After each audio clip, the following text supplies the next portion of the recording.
You ask Tiger to solve. This deals with linear equations with one unknown. The final result is x equals 7. Let's solve it step by step. Group all constants on the right side of the equation. Subtract 12 from both sides. Group like terms. Simplify the arithmetic.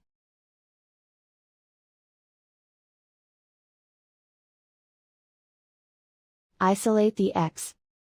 Divide both sides by -5. Cancel out the negatives. Simplify the fraction. Cancel out the negatives. Find the greatest common factor of the numerator and denominator.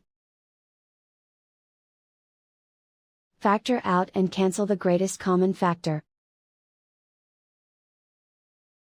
And so the final result is x equals 7.